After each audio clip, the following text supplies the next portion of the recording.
الرحمن الرحیم رب اشرح لی صدری ویسر لی امری واحلل عقدۃ من لسانی یفقهوا قولی ربی زدنی علما ربی زدنی علما ربی زدنی علما بسم اللہ الرحمن الرحیم۔ السلام علیکم ورحمۃ اللہ وبرکاتہ۔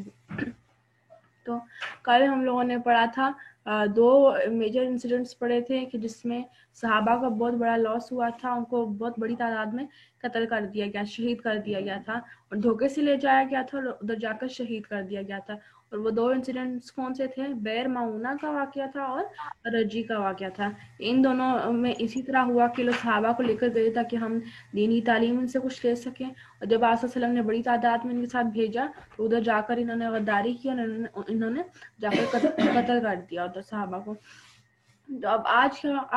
کا جو ہمارا ہے وہ ہے غزوہ بنو مستلق، اور اس کو غزوہ موریسیہ بھی کہا جاتا ہے۔ اب اس کو یہ بنو مستلق جو ہے یہ قبیلہ ہے اور یہ لوگ موریسیہ کے قریب رہتے تھے۔ اب موریسیہ جو تھا یہ کنواں تھا اور یہ لوگ اس کنویں کے قریب رہتے تھے، اس لیے ان لوگوں کو یہ لوگ اس کنویں کے قریب رہتے تھے تو یہ بنو مستلق کا قبیلہ تھا، لہٰذا اسی وجہ سے غزوے کو غزوہ بنو مستلق بھی کہا جاتا ہے کہ بنو مستلق والوں کے ساتھ غزوہ ہوا اور موریسیہ کے قریب رہتے تھے، اور اس وجہ سے اس کے دو نام ہیں، یا غزوہ بنو مستلق یا غزوہ موریسیہ۔ اب اس میں ہوا کیا کہ سب سے پہلے جو تھے یہ جو موریسیہ کے جو بنو مستلق کے لوگ تھے، یہ لوگ قریش کی سائڈ مطلب قریش کے طرفدار تھے، قریش کی انہوں نے سائڈ دی تھی، جنگ احد میں بھی انہوں نے قریش کا ساتھ دیا تھا، تو لہٰذا اب جب انہوں نے قریش کی مدد کی تھی تو لہٰذا اب جب ان کو شکست مل گئی، کیونکہ جو جنگ احد میں ان مشرکین کو شکست ملی تھی، فتح نہیں ملی تھی، شکست ہی ہوئی تھی، تو لہٰذا انہوں نے اس کی وجہ سے ان کا بھی بہت بڑا لاس ہوا تھا کہ ان کا جو روٹ وغیرہ تھا وہ بند ہو گیا تھا، سورس آف انکم ایک طرح سے ان کا رک گیا تھا، تو لہٰذا اب انہوں نے بدلہ لینے کے لیے انہوں نے کہا کہ ہم مدینہ پر حملہ کریں گے اور ایک سرپرائز حملہ کریں گے، ہم مسلمانوں کو پتہ بھی نہیں لگنے دیں گے اور ان پر اچانک سے حملہ کر دیں گے۔ تو لہٰذا انہوں نے اسی طرح سے ان کا جو لیڈر تھا بنو مستلق کا حارث بن ابی زرار، یہ جو تھا یہ چپکے سے آرام سے آہستہ آہستہ سے اپنی ایک پوری آرمی تیار کر رہا تھا تاکہ وہ مدینہ پر ایک حملہ کر سکے، اور سرپرائز حملہ کہ ادھر سے کسی کو بھی خبر نہ ملے کہ یہاں پر جو ہے آرمی تیار ہو رہی ہے اور مسلمانوں کو پتہ بھی نہ چلے اور ہم اچانک سے ان پر چڑھائی کر دیں۔ تو اسی طرح ہوا کہ یہ جو تھا یہ ادھر اپنی آرمی تیار کر رہا تھا، اور ادھر کیا ہوا کہ ادھر آپ صلی اللہ علیہ وسلم کو خبر مل گئی، اسی طرح سے کسی نہ کسی چلتے پھرتے بندے سے خبر مل گئی، یا کوئی اسکاؤٹ تھا یا سفیر تھا اس کے ذریعے سے خبر مل گئی کہ وہاں پر جو ہے بنو مستلق کا جو لیڈر ہے وہ آرمی تیار کر رہا ہے۔ تو لہٰذا اب آپ صلی اللہ علیہ وسلم نے کیا کیا؟ سب سے پہلے اس رومر کی تصدیق کرنے کے لیے ایک صحابی کو بھیجا، کیونکہ یہ اڑتی پھرتی خبر آئی تھی کہ وہاں پر جو لیڈر ہے وہ آرمی تیار کر رہا ہے، آرمی تیار کرے، تو لہٰذا اب آپ صلی اللہ علیہ وسلم نے کیا کیا؟ ایک صحابی کو بھیجا، ان کا نام آتا ہے حضرت بریدہ بن حصیب رضی اللہ عنہ۔ اب آپ صلی اللہ علیہ وسلم نے ان کو بھیجا تاکہ یہ جا کر خبر کی تصدیق کر سکیں کہ کتنی اس خبر میں سچائی ہے، کیا واقعی وہ جو لیڈر ہے وہ اپنی آرمی تیار کر رہے، تو لہٰذا اب آپ صلی اللہ علیہ وسلم نے ان صحابی کو بھیجا۔ اب جب یہ صحابی وہاں گئے بنو مستلق والوں کے پاس، وہاں پر انہوں نے ایسے پریٹینڈ کیا کہ جیسے مسلمانوں کی سائڈ سے نہیں ہے، یہ بدوی ہیں، مسلمانوں کی سائڈ کے نہیں ہیں، تاکہ ان کو شک ہی نہ ہو کہ مسلمانوں کی سائڈ سے کوئی آیا ہے، یہ چیز پتہ لگانے کے لیے مسلمانوں کو پتہ چل گیا ہے کہ یہ لوگ حملہ کر رہے ہیں، تو لہٰذا اب انہوں نے پریٹینڈ کیا کہ جیسے یہ بدو ہیں۔ تو اب کیا ہوا کہ اب آپ صلی اللہ علیہ وسلم نے ان کو کیوں بھیجا تھا، کیا وجہ تھی؟ حضرت بریدہ رضی اللہ عنہ کو کیوں بھیجا تھا؟ کیونکہ جو ان کا لیڈر تھا حارث بن ابی زرار، یہ نہیں جانتا تھا ان کو، یعنی وہ ان کو نہیں پہچانتا تھا کہ یہ مسلمانوں کی سائڈ ہے، باقی حضرت علی وغیرہ جو بڑے لیڈرز تھے ان کو تو وہ پہچانتا تھا، لیکن یہ بھی انصاری تھے اور ان کو اس طرح سے یہ پہچانتا نہیں تھا کہ یہ مسلمان ہیں، تو لہٰذا اب آپ صلی اللہ علیہ وسلم نے ان کو بھیجا۔ اور پھر ایک اور ریزن کیا تھی کہ یہ بہت زیادہ اسٹرانگ تھے اور بہت زیادہ بہادر تھے، سپاہی تھے، بہت بڑے سپاہی تھے، تو لہٰذا آپ صلی اللہ علیہ وسلم نے ان کو اس لیے بھی بھیج دیا کہ وہاں پر جا کر ان کو بتائے گا کہ میں بہت بڑا سپاہی ہوں اور بہت زیادہ بہادر ہوں، تو لہٰذا وہ اس وجہ سے بھی سن کر ان کو اپنی آرمی میں رکھ لے گا، تو لہٰذا آپ صلی اللہ علیہ وسلم نے حضرت بریدہ رضی اللہ عنہ کو بھیجا وہاں پر، اور انہوں نے جا کر وہاں پر پریٹینڈ کیا کہ میں جو ہوں میں بدو ہوں اور میں مسلمان نہیں ہوں۔ پھر اس کے بعد کیا ہوا اب یہ اس کے بعد یہ جو تھے صحابی تھے حضرت بریدہ، یہ اس کا جو حارث بن ابی ضرار تھا اس کے پاس گئے اور اس کے پاس جا کر کہا کہ میں جو ہوں میں مدینہ سے میں آپ کی میں نے سنا ہے کہ آپ لوگ جو مدینہ کے اوپر حملہ کرنے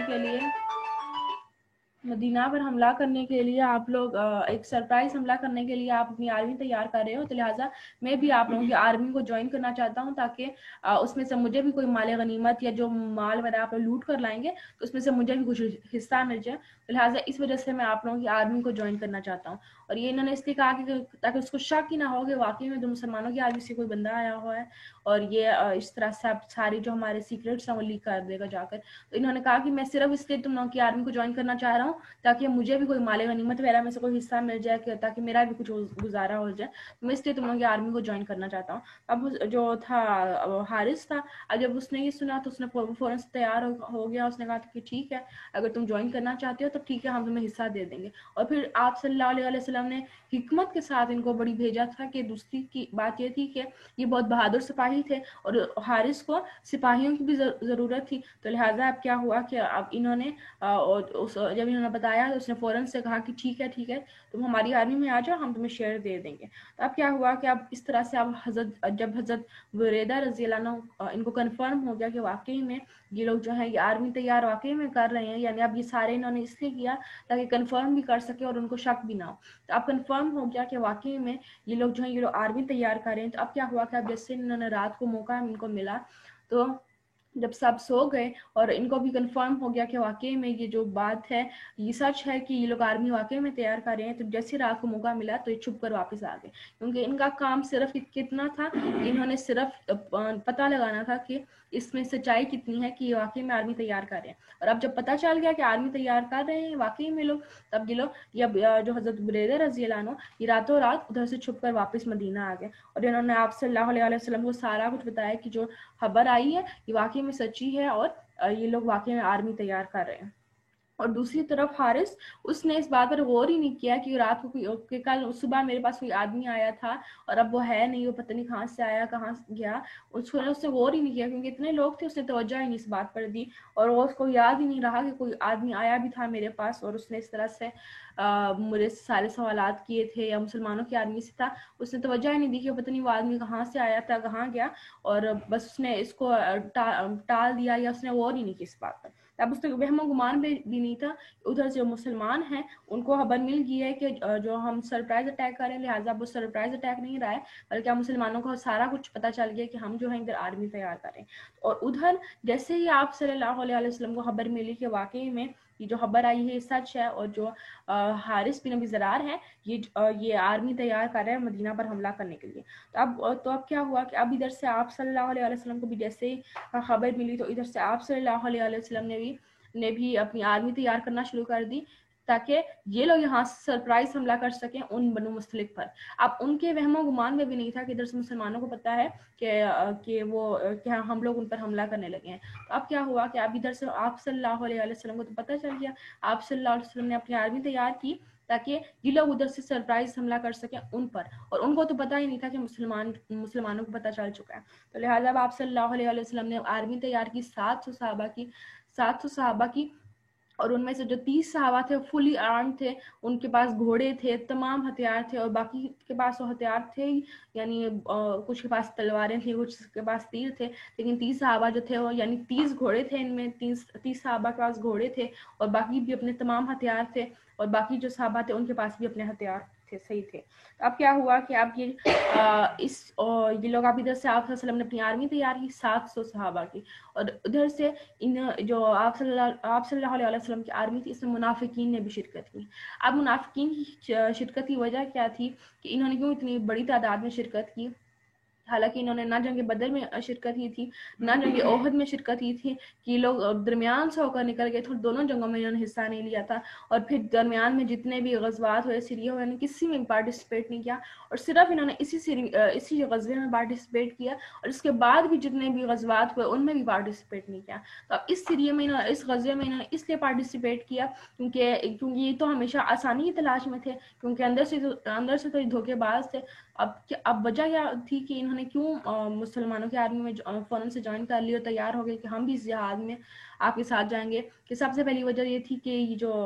موریسیا جو جگہ تھی یہ بالکل مدینہ کے قریب تھی، لہٰذا یہ فوراً سے آسانی کی تلاش میں ہمیشہ رہتے تھے، تو مدینہ کے قریب تھی، تو لہٰذا یہ فوراً سے تیار ہو گئے کہ ہم آپ کے ساتھ چلیں گے۔ اور دوسری وجہ یہ تھی کہ یہاں پر مسلمانوں کی فتح یقینی تھی، ان کو پتا تھا کہ اب جو مسلمان ہیں واقع ان کی فتح جو یقینی ہے، فتح یاب اور کامیاب ہو کر ہی واپس آئیں گے۔ کیوں؟ کیونکہ یہ لوگ تو سرپرائز حملہ کر رہے ہیں اور اب تو ان کو تو کچھ پتہ ہی نہیں ہے، تو لہٰذا یہ لوگ تو کامیاب ہو کر ہی آئیں گے، تو لہٰذا ہم لوگ جو ہے ان کو جوائن کر لیتے ہیں، ان کے ساتھ چلے جاتے ہیں تاکہ ہمیں بھی اس میں سے حصہ مل جائے۔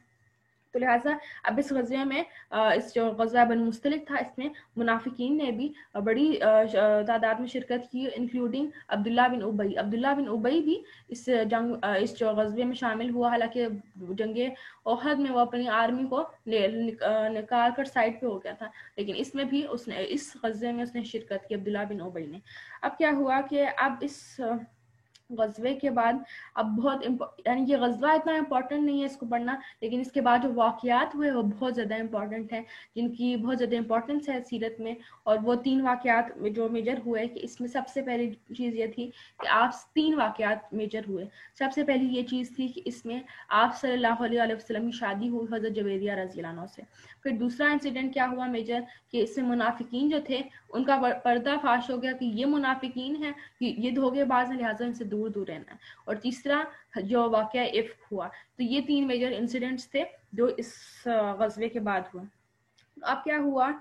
کہ اب پہلے غزوے میں کیا ہوا کہ اب آپ صلی اللہ علیہ وسلم نے ادھر سے سرپرائز اٹیک کے لیے 700 صحابہ جو تھے ان کے ساتھ نکلے، اور 30 جو تھے وہ فلی پرفیکٹلی آرمڈ تھے، جن میں سے 30 گھوڑے بھی تھے اور اس آرمی میں۔ اب کیا ہوا کہ اب آپ صلی اللہ علیہ وسلم جو تھے صبح سویرے، منڈے کا دن تھا، شعبان کا مہینہ تھا، آپ صلی اللہ علیہ وسلم صبح نکلے، فجر کی نماز پڑھ کے صبح اچانک ہی ان پر حملہ کر دیا۔ 2 شعبان کو اچانک سے ہی صبح حملہ کر دیا ان پر۔ اب صبح کیا تھا، ان کے تو وہم و گمان میں بھی نہیں تھا کہ جیسے مسلمان جو ہیں وہ آ رہے ہیں ہم پر حملہ کرنے کے لیے۔ اب صبح یہ لوگ ادھر سے نکلے، تو لہٰذا اب صبح وہ سب اپنے کاموں میں مصروف تھے، ان کے تو وہم و گمان میں بھی نہیں تھا کہ آج ہم پر حملہ بھی ہو سکتا ہے، تو لہٰذا وہ لوگ اپنے کاموں میں مصروف تھے۔ عورتیں جو تھیں وہ پانی بھرنے کے لیے جا رہی تھیں، بچے وغیرہ کھیل رہے تھے، تو لہٰذا ان کو کچھ بھی نہیں پتا تھا۔ اب جیسے ہی انہوں نے حملہ کیا تو یہ سب جو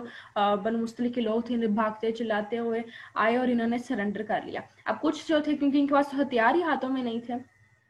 تو اب کیا ہوا کہ اب ادھر سے یہ لوگ نکلے، کچھ جو تھوڑے بہت آدمی تھے انہوں نے مسلمانوں سے لڑائی وغیرہ کی، جس میں بہت مسلمانوں کا تو بالکل نقصان نہیں ہوا، اور ان کے 10 سے بھی کم لوگ جو تھے مارے گئے۔ چھوٹی موٹی لڑائی ہوئی کیونکہ ان کے پاس ہتھیار نہیں تھے، ان لوگوں کے پاس، وہ لوگ تیار ہی نہیں تھے، تو اب تھوڑی وہ جو لڑائی ہوئی اس میں 10 سے بھی کم لوگ جو تھے بنو مستلق کے وہ مارے گئے۔ اور پھر کیا ہوا کہ مسلمانوں نے ان کی ہر چیز پر قبضہ کر لیا، جو عورتیں اور بچے تھے ان کو ملا کر 1000 تقریباً قیدی جو تھے وہ مسلمانوں کے قبضے میں آ گئے۔ پھر ان کا جتنا بھی مال مویشی تھا، اونٹ اور شیپ اور بکریاں، جو کچھ بھی تھا ان کا مال، وہ سب بھی انہوں نے اپنے حوالے کر لیا، اپنے قبضے میں کر لیا مسلمانوں نے۔ تو اب اس طرح سے ان کی جو ہر چیز تھی وہ مسلمانوں کے قبضے میں آ گئی، اور دوسری طرف جو حارث بن ابی ذرار تھا اور جو باقی قبیلے کے بڑے بڑے لوگ تھے وہ لوگ بھاگ گئے، اور یہ جو چھوٹے لوگ تھے یہ سب جو تھے یہ مسلمانوں کے قبضے میں آ گئے۔ اور ادھر سے مسلمانوں کو ان کو کوئی نقصان نہیں پہنچا کیونکہ مسلمان تو پوری تیاری سے آئے تھے، اور دوسری طرف ان پر جب اچانک حملہ ہوا تو ایسے بھی بوکھلا گئے، اور جو تھوڑے بہت لڑے وہ اس میں 7 سے 10 لوگ جو تھے وہ اس میں مارے گئے۔ اب مسلمانوں کا اس میں کوئی نقصان نہیں ہوا، صرف ایک صحابی جو تھے، انصاری صحابی جو تھے وہ شہید ہوئے اس میں، اور اس کی وجہ کیا تھی، اور وہ بھی مسلمانوں کے ہاتھوں شہید ہوئے، یعنی ایکسیڈنٹلی وہ شہید ہوئے، یعنی بنو مستلق کے لوگوں نے ان کو نہیں شہید کیا بلکہ مسلمانوں کے ہاتھوں ہی وہ غلطی سے، اسی طرح سے ان مسلمانوں کے ہاتھوں سے ان کو تلوار لگی یا کوئی ضرب لگی جس کی وجہ سے وہ شہید ہو گئے۔ باقی جو مسلمان تھے وہ پوری اپنی کامیابی کے ساتھ آئے، اور اب جب مدینہ آئے تو اب ہر کسی کے اوپر ایک روب طاری تھا کہ مسلمان جو ہے وہ فتحیاب ہو کر آئے ہیں، اور پھر مسلمان اتنا کچھ لے کر آئے تھے کہ تقریباً عورتوں اور بچوں سمیت 1000 قیدی اپنے ساتھ لے کر آئے تھے، اور پھر جتنا بھی ان کا مال تھا، بھیڑ بکریاں وغیرہ، اونٹ وغیرہ، وہ سب کچھ بھی مسلمان اپنے قبضے میں لے آئے تھے۔ تو اب یہ غزوہ جو ہے اس کی اتنی امپورٹنس نہیں ہے کہ جتنی امپورٹنس جو اس کے بعد جو واقعات ہیں ان کی ہے۔ اب جو سب سے پہلا واقعہ جو ہوا، جو اس غزوے کے بعد ہوا، وہ تھی آپ صلی اللہ علیہ وسلم کی حضرت جویریہ سے شادی۔ اب غزوہ جو تھا وہ اتنا ہی ہوا، اب اس کے بعد جو انسیڈنٹ ہوئے وہ سب سے پہلا کیا تھا، حضرت جویریہ رضی اللہ عنہ سے شادی۔ اب یہ شادی کیسے ہوئی کہ جو حضرت جویریہ رضی اللہ عنہ تھی، یہ جو بنو مصطلق کا لیڈر تھا حارث بن ابی ذرار، جو پلاننگ جس نے پوری آرمی تیار کرتا، یہ حضرت جویریہ رضی اللہ عنہ یہ اس کی بیٹی تھی، حارث کی، یعنی جویریہ بنت حارث تھی ہیں۔ تو اب اس کے بارے میں آتا ہے کہ ان کی شادی کیسے ہوئی کہ جن عورتوں اور بچوں کو قیدی بنا کر لایا گیا تھا، تو ان لوگوں میں حضرت جویریہ رضی اللہ عنہ بھی تھی۔ اب حارث اور باقی جو بڑے بڑے لوگ تھے وہ لوگ تو بھاگ گئے تھے، بچ کر نکل گئے تھے، اب یہ بھی انہی قیدیوں میں آ گئی تھی حضرت جویریہ رضی اللہ عنہ۔ اور پھر بعد میں جب تمام قیدیوں کو ڈسٹریبیوٹ کیا گیا انصار میں، اور جو آرمی میں ڈسٹریبیوٹ کیا گیا، تو حضرت جویریہ رضی اللہ عنہ یہ ایک انصاری صحابی جو تھے حضرت ثابت بن قیس رضی اللہ عنہ، ان کے قبضے میں، یعنی ان کو دے دی گئی، یعنی ان کی غلام بنا دی گئی حضرت جویریہ رضی، یعنی تمام قیدیوں کو ڈسٹریبیوٹ کر دیا گیا آرمی میں۔ تو یہ جو حضرت جویریہ رضی اللہ عنہ تھی، یہ انصاری صحابی تھے حضرت ثابت بن قیس رضی اللہ عنہ، ان کو دے دی گئی تھی۔ تو اب کیا ہوا کہ اب جویریہ رضی اللہ عنہ، اب یہ تو ایک لیڈر کی بیٹی تھی، لہٰذا اب انہوں نے اپنی غلامی سے برداشت نہیں، یعنی یہ نہیں دیکھ سکتی تھی کہ میں کسی کے انڈر رہوں، لہٰذا اب انہوں نے کیا کہ انہوں نے ان سے کہا کہ میں تمہیں کچھ پیسے وغیرہ دوں گی اور تم مجھے آزاد کر دو، یعنی انہوں نے اپنی غلامی کو ایکسیپٹ نہیں کیا، اور انہوں نے اپنے آپ کو کہا، انہوں نے ان سے کہا کہ میں تمہیں کچھ پیسے دیتی ہوں اور تم مجھے آزاد کر دو۔ تو لہٰذا، اور ویسے بھی اسلام میں بھی یہی ہے کہ اگر کوئی غلام جو ہے وہ اپنی آزادی مانگتا ہے تو اس کو جو ہے، اگر وہ آزادی جو ہے اپنی ڈیمانڈ کرتا ہے تو اس کے ساتھ کوئی ڈیل کر کے اس کو آزاد کر دو، یا اگر وہ کوئی فریڈم جو ہے، اگر اس کو اتنا فریڈم دو کہ وہ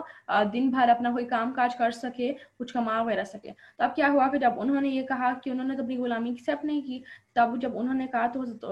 ثابت رضی اللہ عنہ نے کہا کہ ٹھیک ہے، میں آزاد کرتا ہوں تو تم مجھے اس کے بدلے پیسے دے دینا۔ تو اب جب اس کے بعد یہ ان سے ڈیل کر یہ فوراً ڈائریکٹ آپ صلی اللہ علیہ وسلم کے پاس آئیں، یعنی اب تاکہ پیسوں کی کچھ ارینجمنٹ وغیرہ کر سکیں، تو یہ اب آپ صلی اللہ علیہ وسلم کے پاس آئیں، ان کے گھر آئیں، ان کا دروازہ کھٹکھٹایا تو حضرت عائشہ رضی اللہ عنہ نے اندر سے کھولا، اور حضرت عائشہ رضی اللہ عنہ کہتی ہیں کہ جیسے میں نے کھولا تو حضرت جویریہ رضی اللہ عنہ انہوں نے یہ بتایا کہ میں جویریہ ہوں، جویریہ بنت حارث ہوں، اور اس طرح سے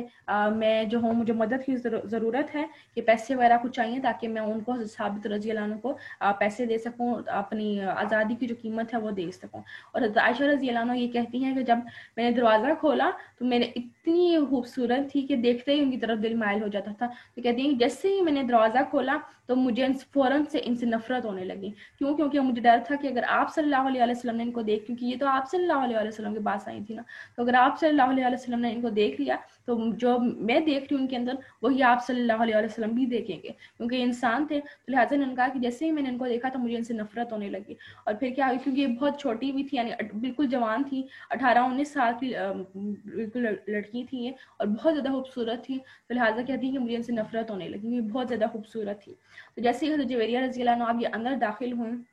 جو حجرہ تھا جو اس کے اندر جب داخل ہوئیں تو انہوں نے، حجرہ نہیں تھا بلکہ ابھی تو یہ لوگ، ہاں ٹھیک ہے حجرہ تھا، تو اب کیا ہوا کہ اب جیسے ہی حضرت جویریہ رضی اللہ عنہ یہ اب اندر داخل ہوئیں تو انہوں نے اب آپ صلی اللہ علیہ وسلم کو بتایا کہ یا رسول اللہ، میں جویریہ ہوں اور حارث جو بن ضرار کی بیٹی ہوں، جو کہ لیڈر ہے ہمارے قبیلے کا، تو اب میں اپنے آپ کو حضرت ثابت رضی اللہ عنہ سے آزاد کرنا چاہتی ہوں، تو مجھے کچھ مدد کی ضرورت ہے، تو لہٰذا آپ میری مدد کریں تاکہ میں آزاد ہو جاؤں، تاکہ جو میری آزادی کی قیمت ہے میں اس کو دے سکوں۔ تو اب اس طرح سے اب جب انہوں نے آپ صلی اللہ علیہ وسلم کو سارا بتایا تو اب آپ صلی اللہ علیہ وسلم نے ان کو ایک مشورہ دیا کہ کیا ہو کہ اگر میں تمہیں اس سے بہتر چیز دوں تو تم اس کو لو گی، تو وہ بھی بڑی حیران ہوئی، انہوں نے کہا کہ وہ کیا چیز ہے، تو اس پر پھر آپ صلی اللہ علیہ وسلم نے کہا کہ میں تمہیں خود آزاد کروں گا اور اس کے بدلے تم مجھ سے شادی کر لینا، یعنی میں تمہیں آزاد کرواتا ہوں اور تم مجھ سے شادی کر لینا، تمہاری آزادی کی قیمت میں خود دوں گا تو تم مجھ سے شادی کر لینا، یعنی ایک طرح سے آپ صلی اللہ علیہ وسلم نے ان کو پروپوز کیا، تو لہٰذا وہ بڑی خود خوش ہوئیں اور فوراً سے وہ تیار ہو گئیں، اور اس طرح سے ان کی شادی ہوگی، اور جو ان کا مہر تھا وہ یہی تھا کہ ان کی آزادی کی قیمت حضرت ثابت رضی اللہ عنہ کو دے دی، یعنی جو ان کا مہر کی جو قیمت تھی وہ حضرت ثابت رضی اللہ عنہ کو دے دی، ان کا آزادی کی جو قیمت تھی۔ تو لہٰذا اس طرح سے حضرت جویریہ رضی اللہ عنہ کی شادی ہوگی آپ صلی اللہ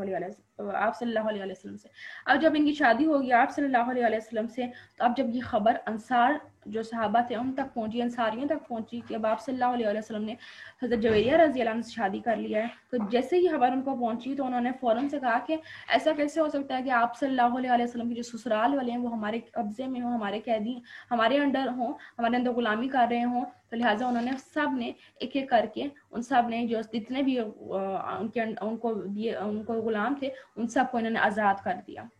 کیونکہ اب آپ صلی اللہ علیہ وسلم حضرت جویریہ رضی اللہ عنہ جو تھی وہ اب آپ صلی اللہ علیہ وسلم کی بیوی تھی. تو لہٰذا جو ان کی فیملی تھی وہ آپ صلی اللہ علیہ وسلم کے سسرال والے تھے. انہوں نے کہا کہ ہم کیسے آپ صلی اللہ علیہ وسلم کے سسرال والوں کو اپنا غلام بنا سکتے ہیں. تو لہٰذا انہوں نے سب کے سب کو آزاد کر دیا. اور دوسری طرف سے حارث اور یہ جو بڑے لیڈرز تھے اب یہ لوگ بھی آ گئے. اب یہ کیونکہ اب یہ لوگ تو پہلے بھاگ گئے تھے، اب یہ لوگ بھی ادھر سے آگے تاکہ اپنے گھر والوں کو اپنے ساتھ لے جائے اور جو اپنے قبیلے کے لوگ ہیں ان کو فدیہ وغیرہ دے کر اپنے ساتھ لے جائے. تو اب جب یہ اپنی بیٹی کے بارے میں اس نے پوچھا کہ مجھے میری جو بیٹی ہے اس کو میرے ساتھ بھیج دے، تو پھر اس پر آپ صلی اللہ علیہ وسلم نے کہا کہ حضرت جویریہ رضی اللہ عنہ کی مرضی ہے، اگر وہ جانا چاہتی ہیں تو وہ چلی جائیں، یعنی میں ان کو نہیں روکوں گا، ان کی مرضی ہے، اگر وہ جانا چاہتی ہیں تو وہ چلی جائیں،